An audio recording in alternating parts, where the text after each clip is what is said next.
Well, hey folks, how y'all doing? In the land of grills, we're going to do some pulled chicken today on the 1000 series from Z Grills, Pellet Grill, folks. Hey, as you can see, I've got a couple of them, 600 series, 700 series. We're coming up on Memorial Day here, and I just want to share with you folks because I really like these grills. They're very, very well built, and they are affordable. And you can see this one right now, the 1000 series, is actually on sale for 650 bucks, folks. I think that's a heck of a deal. If you're looking for a large pellet grill, 1,000 square inches, 3 full racks. It's a phenomenal grill, works very nicely. And you know, and all their other grills are very affordable too, and they're very well built. So I'm gonna get this fired up. I want you to take a look how we're gonna spatchcock a chicken, make some pulled chicken, and it's gonna be super simple because we're doing it on the Z Grills.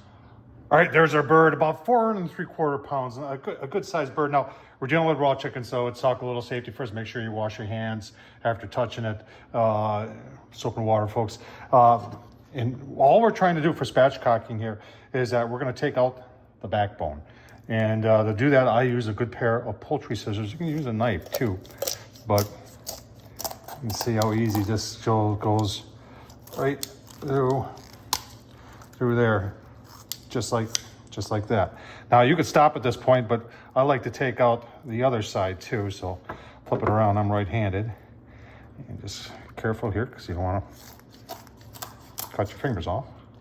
And then you can, if you're somebody who makes stock, this backbone here is good for making stock. I'm not. So then what we're gonna do is we're gonna just take it here. Now we're gonna take a knife, and right here is where we just wanna put a notch. Cartilage right there, and just open up our bird just like that. And there we go.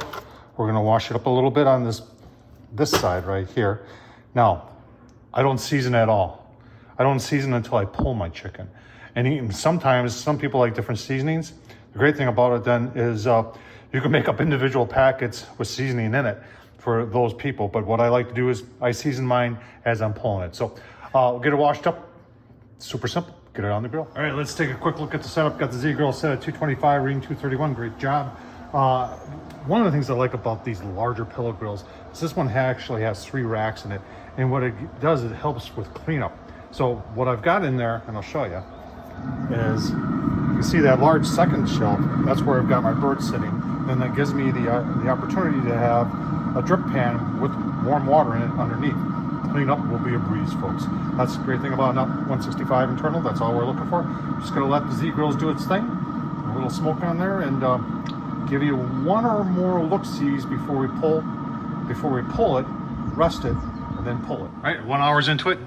Set at 225. You see the Z Grills, 229. Doing a great job. It's a nice little color there. Oh man, I'll tell you what. Super simple to do, folks. Remember, on the Z Grills. All right, folks, 3 hours into it, and the Z Grill's doing a great job. The great thing about these pellet grills, folks, is that you know, in all this time, I sprayed weeds, I cleaned the house, I did laundry, you know, and this thing just is out here doing its thing, and you don't have to worry about it. Just took the temp, and in the breasts, look at that golden, looking really nice, was 145. So like I said, we're gonna take it up 165. And then I got a big stainless steel bowl. What I do is I put them in there and I cover it with tin foil, aluminum foil, and then I just let it sit for an hour and let it cool down, and then I'll pull it. All right, so there's my biggest stainless steel bowl. I put the whole thing in there, covered it with aluminum foil, let it sit for 45 minutes, took the aluminum foil off, and it was cooled down enough. Pull the skin off, you can take any fat off, and then I just pull it, make sure your hands are nice and clean. And I like doing it this way because you get the white meat with the dark meat is always more moist, so it keeps that white breast meat from drying out. And then for seasoning, yeah, this is gluten-free, folks. Pork barrel barbecue, told you can get this at Costco, but this stuff has been around for a long time and it's very, very good. Now, if you wanted to keep this for a longer date, you wanted to freeze it, you can vacuum seal it, put it in the freezer. I'm going to put it in a Ziploc because I think during the week we're going to be making maybe some chicken tacos or pulled chicken with gravy and mashed potatoes. Oh, that sounds good. So, folks, super simple to do. Check out Z Grills. Check out the great deals on Z Grills. If you're in the market for a pellet grill, folks, check out Z Grills. Tom Horsman, YouTube. Thumbs up, leave a comment. And as always, hey, can't say it enough. Thanks for watching.